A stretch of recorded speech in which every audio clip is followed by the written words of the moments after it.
Hello again, this is Mrs. Tremblay. It is time to learn how to solve a linear system using a method called substitution. And why would we want to use substitution instead of graphing? Well, sometimes it's difficult to identify the exact solution to a system when you're graphing. For example, if it doesn't land right on a nice whole number ordered pair, that could be pretty tricky. Or if it's something that has really large numbers that you don't want to graph or create a coordinate plane for with those number scales on it. That's when you'd want to use a different method, and this method is substitution. It's still not the last method. We'll get there. To solve a system by substitution, we replace one of the variables with an equivalent expression containing only the other variable. So you learned about substituting a long time ago. You're basically replacing something with something else. That's what we're doing here.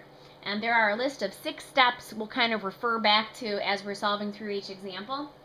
So number 1 says, solve for one of the variables in one of the equations if necessary.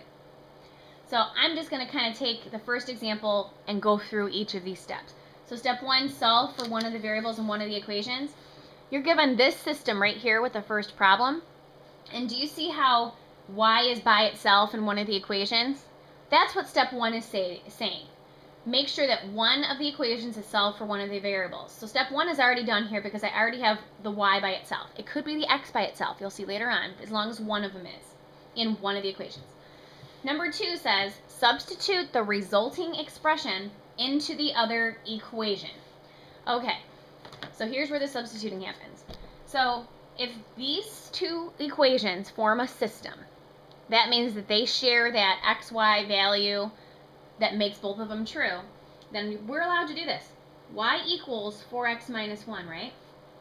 So if this y in this equation equals 4x minus 1, guess what this y in this equation equals? You guessed it. It equals 4x minus 1. So we are going to take the second equation here, and we're going to replace its y with the value of y. So my new equation would look like 3x plus 2, and I want to multiply everything by 2, right? So I need some parentheses around here. So 2 times the quantity of 4x minus 1 equals 9. So again, all I did was I took what y is equal to and plugged it into the y in the other equation. Now you notice that we only have one variable here, right? This is going to allow us to solve for x. So we're going to solve this equation now. Step 1, let's distribute and get rid of those parentheses. So 2 times 4x is 8x. 2 times negative 1 is negative 2. That equals 9. We're now going to combine some like terms. So I have 3x, I have 8x. They're on the same side of the equation, so I can just add them like normal. This now means I have 11x plus negative 2 equals 9. And from here, we're pretty much home free. I'm going to add 2 to get rid of that negative 2. I end up with 11x equals 11. I need to divide each side by 11. And we get x equals 1. So right now, we know what x equals, right? That's step number 3. Solve the equation to get the value of the first variable. So our x value in our solution is 1. Now, don't we need to figure out what y is? So all we have to do to figure out what y is take this x, plug it into one of those equations, and solve for y. So I'm just going to choose the first one. It does not matter, I promise you. It doesn't matter which one you pick, but I'm going to pick this one because y is already isolated by itself. So if I know that x equals 1, to figure out y is equal to 4 times x minus 1. So again, I took what I just got for x, I chose one of the two equations to plug in the x value for. So y equals 4 times 1 is 4, and 4 minus 1 is 3. So now I know my x, and I know my y. That means I have my solution. In order to check this, we're going to check it the same way we did when we were graphing. That's what number 6 says. It says check your solution by plugging x and y into both the original equations. So I have my x, I have my y. In our first equation, y, which is 3, is supposed to be equal to 4 times x minus 1. 3 equals 4 times 1 is 4, 4 minus 1 is 3. So it checks out for the first one. I know that it's right. In the second equation, 3 times x plus 2 times y is supposed to be equal to 9. So again, I just went up to this equation. I replaced the x with the x value in the ordered pair. I replaced the y with the y value in the ordered pair. 3 times 1 is 3. 2 times 3 is 6, and 3 plus 6 is 9. So 9 equals 9. It works for both equations. That means that that solution, 1, 3, is correct. All right, let's move on to another one. Our step 1, remember, is to isolate one of the variables in one of the equations. And if you look at this one, we see that x is already by itself. It says that x is equal to y minus 3. So step 1 is done. Step 2 says to substitute this value into our other equation, but this time we're going to plug it in for x, because x is equal to y minus 3. So I want to replace that x with y minus 3. So it looks like this. 5 times the quantity of y minus 3 plus 3y equals 1. Step 1. Okay, so again, all we did was we took what x was equal to, the expression x was equal to, and we plugged it in for x. Now we're going to solve this. So I'll keep change it. Step 1, distribute. So I have 5y plus negative 15 plus 3y equals 1. I'm going to combine some like terms. So now I have 8y plus negative 15 equals 1. I'm left with my 2-step. I'll add 15 to both sides. So 8y equals 16. I don't want to know 8y, I just want to know y. So divide by 8, and we get y equals 2. So right now, we know the y value in our solution. To find the x value, I'm just going to plug the y into either one of these equations. I'm going to use the top one because it's already solved for x. So x is equal to y minus 3, right? Well, we just said that y was 2. So x should be equal to 2 minus 3. Keep change that. And x is negative 1. So my solution point should be x is negative 1, y is positive 2. That's the answer to it. In order to check to make sure that that's right, go back to your original equations. Use negative 1 for x, use 2 for y. So x, negative 1 should be equal to y minus 3. Negative 1 equals 2 minus 3 is negative 1. Check. In our second equation, 5 times our x value plus 3 times our y value should give you 1. So again, I just plugged in my x and y. 5 times negative 1 is negative 5. 3 times 2 is 6. And negative 5 plus 6 is 1. 1 equals 1. I know that I'm right. So 100% for everybody when you take your quiz on this stuff. It's a beautiful thing. All right, next example. Step 1, make sure it's solved for one of the variables, and this one is y equals 3 plus x. That means I'm going to replace this y with 3 plus x. Okay, so when we go to plug this in, 2x minus, now there's a subtraction sign, and I'm supposed to subtract y. If y is 3 plus x, that means I want to subtract this whole amount. You should always be using parentheses when you're plugging these things in. Otherwise, you'll have little negative sign errors that I'm sure you'll catch when you check it, but I'd rather catch it beforehand rather than you do the whole problem. So these parentheses are necessary. And that equals 2. Okay, when you have an addition sign in front of parentheses, it's no big deal. But remember, when you have a subtraction sign in front of the parentheses, it means that you want to add the opposite of everything in there, or some of you look at it like I'm distributing a negative 1 inside. Either way, to get rid of these parentheses, I need to add the opposite of everything inside. So the opposite of 3 is a negative 3. The opposite of x would be negative x. So you can't just bring down 3 plus x and call it a day. You have to remember that you're subtracting that whole quantity. All right, let's combine some like terms. 2x plus x gives me x. And I have just a negative 3 left over here. That equals 2. This is nice. I only have a little 1 step left. So to get rid of this negative 3, I would add positive 3. And it looks like x equals 5. So if we know what x is, to find y, we're just going to plug 5 in for x. So I'll use this top equation again. Y is equal to 3 plus 5, because we figured out that x is 5. So in this equation, y should equal 8. That means my solution point should be x 5, y 8. You can't write 8, 5, because this x means the x in the ordered pair, and this y means the y in the ordered pair. So make sure you're not reversing the two of them. And again, you would just plug that in to check it.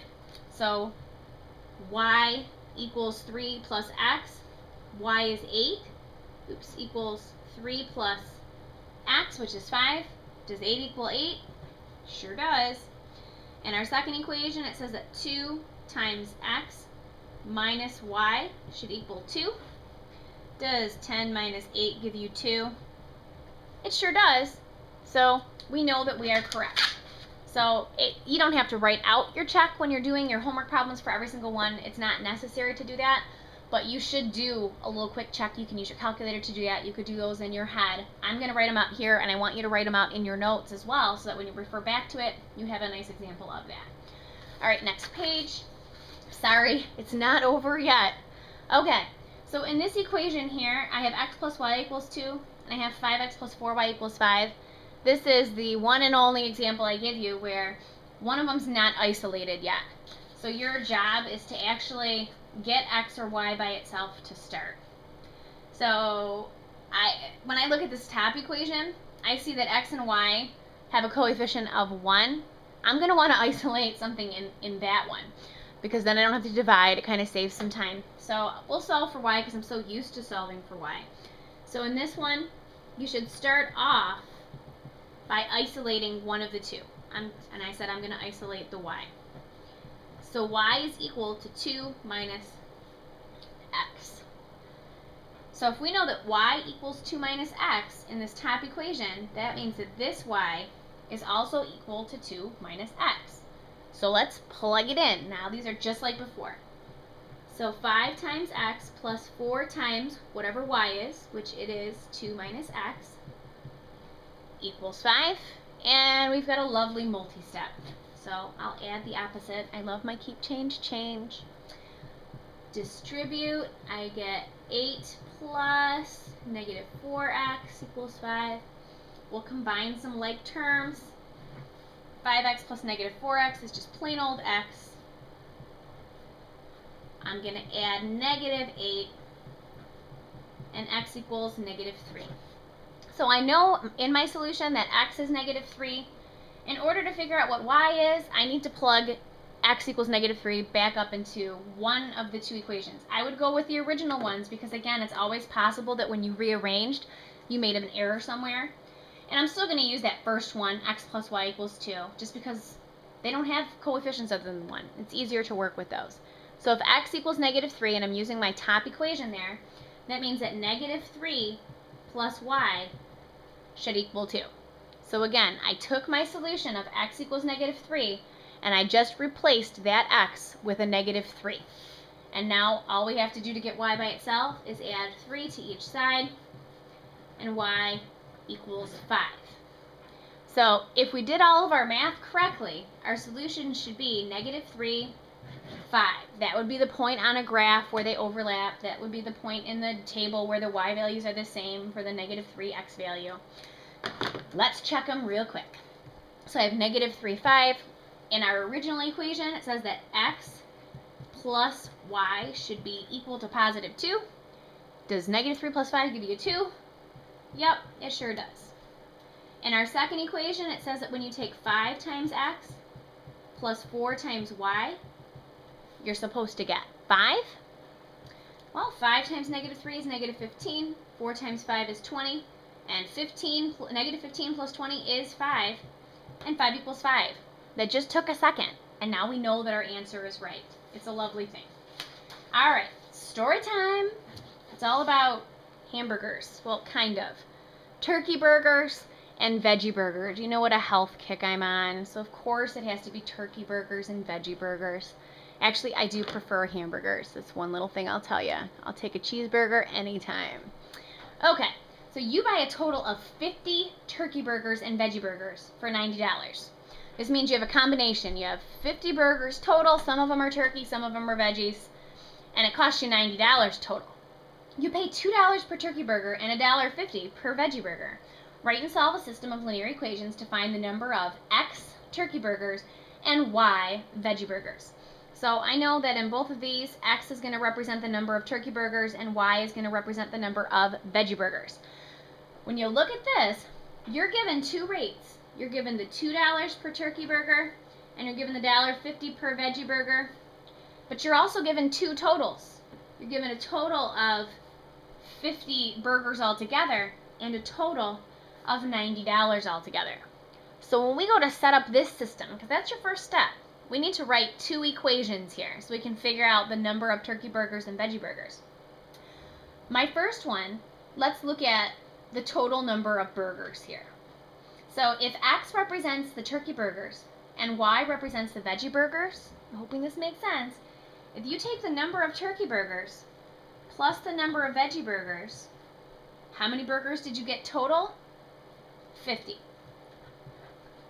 So in this equation here, the number of turkey burgers you bought plus the number of veggie burgers you bought should equal a total of 50 because it says you bought 50 burgers total. Now it also tells you that for these burgers you spent $90. You're given a $2 rate and a $1.50 rate and a total with a dollar value. All those dollars go together. So if X represents the number of turkey burgers and you paid $2 per turkey burger, my second equation is going to be $2 times the number of turkey burgers plus it's $1.50 per veggie burger, so 1.5 or 1.50 if you have to have it, fine, it's the same thing, and Y is the veggie burgers. And now since we're adding up the cost of it, that's going to give me the 90. So in that first equation, I didn't use the $2 or the $1.50 because this is just the total number of burgers. It has nothing to do with cost, it's just the total. This one, I use the $2 and the $1.50 because I'm trying to figure out a total cost. So you need the money with it. Okay, we have a system here. We want to solve this system, and we're going to use substitution to do it because that's the method I'm showing you right now. We could use another way. We could use a graph if we wanted.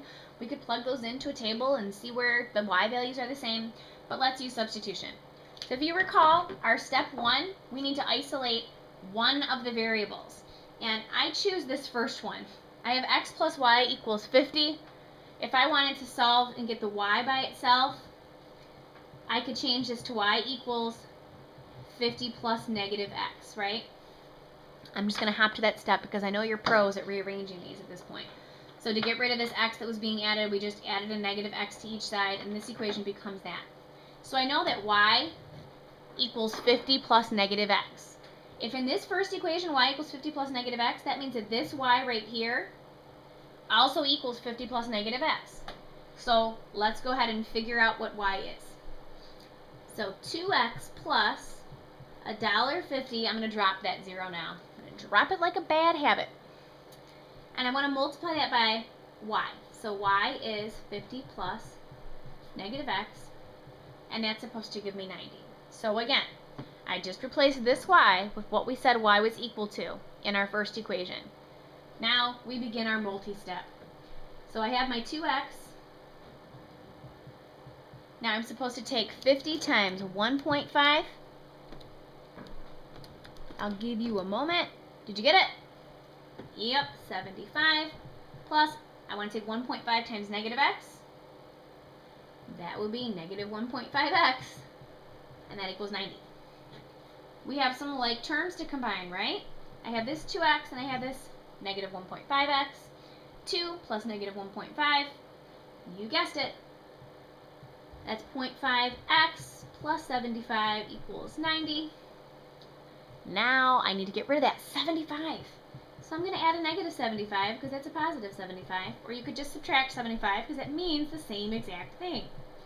When you take when you take 90 minus 75, you get 15. Alright, and now we need to, of course, get that X by itself. So I'm going to take 15 and I'm going to divide it by 0.5. Well, 1/2 will go into 15 times, 1/2 would go into 50 30 times. So we're saying here that x equals 30. X represents the number of turkey burgers. So far we're talking 30 turkey burgers. I'm going to circle that. Now if I want to know how many veggie burgers, some of you maybe already know, because remember we have a total of 50, right? So when you take your turkey burgers plus your veggie burgers, you're supposed to get 50. So I plugged that 30 into the first equation. You can plug it into either one. I chose this one because it's easier to work with. I know I teach math, but I still like to take the easy route when I can. Okay, so let's get rid of this 30 by adding a negative 30. Just humor me. And yes, y equals 20. So this means that you bought 30 turkey burgers and 20 veggie burgers. On a graph, it would look like 30, 20. In real life, you wouldn't say it as an ordered pair. You'd say, I bought 30 turkey burgers and 20 veggie burgers. And we are done for today. I'll see you in class.